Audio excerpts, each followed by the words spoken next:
नमस्ते, मेरा नाम सुमित्रा बेन जयंती भाई पटेल, दादरा सरपंच। आज पंचायत राज दिन के शुभ अवसर पर प्रदेशवासियों को हार्दिक शुभकामना देती हूँ। और पंचायत राज के दिन आज प्रधानमंत्री नरेंद्र भाई मोदी जी का लाइव प्रसारण है, तो सभी विकास के लिए वो सभी जनता को संबोधित करेगा, तो सभी लोगों को देखना चाहिए और पंचायत राज का विकास कैसा होएगा वो समझना चाहिए। और पंचायत में सबसे पहला शिक्षण का विकास होना चाहिए और लाइट, पानी और आरोग्य का सब छोटा विकास होना चाहिए। इसलिए पंचायत राज की स्थापना की है, तो मैं सभी प्रदेशवासियों को शुभकामना देती हूँ।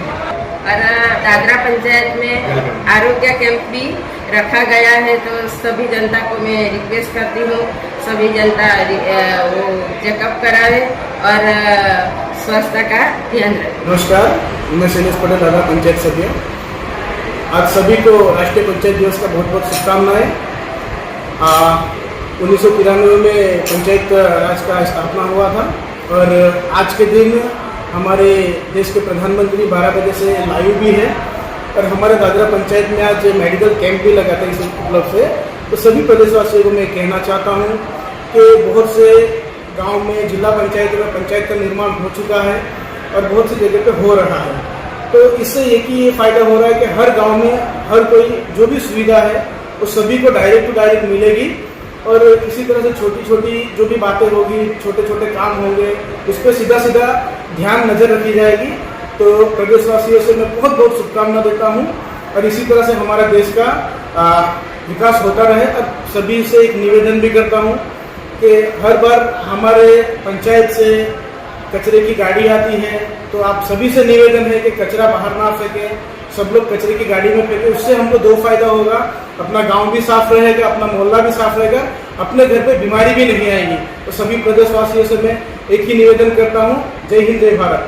पंचायती राज જ્યારે દેશમાં કેન્દ્ર સરકાર છે, પણ નાના ગામ લેવલે જ્યારે કોઈ પણ કામ કરવાનું હોય તો એમાં એક સરપંચ ગઠિત કરે નાના લેવલમાં જે પણ ગામનું જે પણ કામ હોય તો એ નાના લેવલ પર કરવામાં આવે, એના માટેની એક પંચાયતની રચના કરવામાં આવી।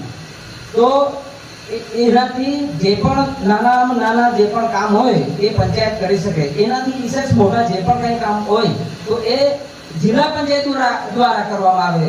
તો એ ખૂબ જ ખુશીની વાત છે કે આપણે પંચાયત દિવસ આપણે મનાવી રહ્યા છે। એમાં આપણો ભારત દેશ તો આઝાદ થયો, પણ ત્યારબાદ એક આપણા દેશમાં 1957માં એક પંચાયત રાજ વિશે કમિટીની રચના કરવામાં આવી અને એ કમિટી 1959માં સૌ પ્રથમ એ કમિટીએ આ પંચાયત રાજની ઘોષણા સૌથી પહેલા રાજસ્થાનમાં પહેલે કરવામાં આવી પંચાયત રાજની।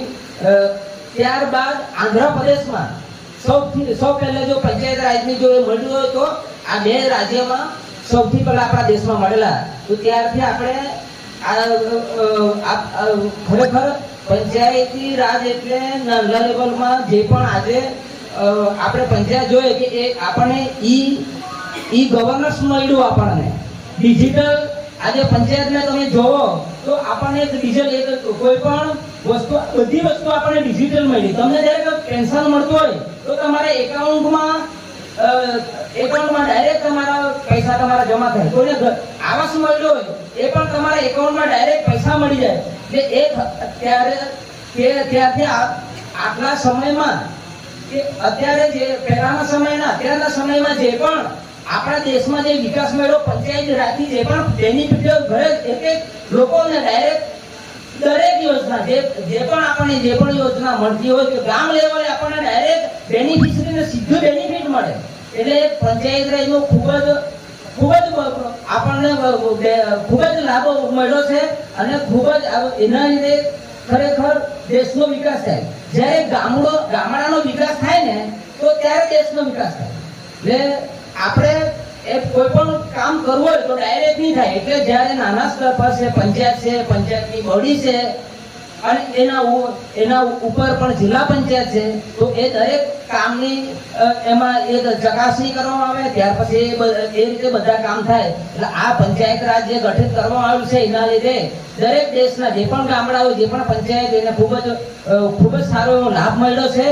તો આજના દિવસે પંચાયત આપણને બધાને એવું આપણને કે આપણે જે દર વર્ષે આવે આજે ઉજવીએ અને નીકળી જાય એવું નહીં, પણ એક બહુ જ ગર્વની વાત છે કે પંચાયત રાજ દિવસ પણ આપણા દેશમાં આજે દેશના વડાપ્રધાન મોદી સાહેબ પણ લાઈવ પ્રસારણ આજે કરવાના છે. તો એમનું પણ આપણે લાઈવ પ્રસારણ બધાએ જોવાનું છે, નિહાળવાનું છે કે આપણે પંચાયત રાજ શું છે. એમ તો તમને બધાને નોલેજ જ હશે, પણ અહીંયા જે કંઈક તમે મારા બે શબ્દ સાંભળ્યા જે બદલ બધાને ખૂબ ખૂબ આભાર. જય હિન્દ.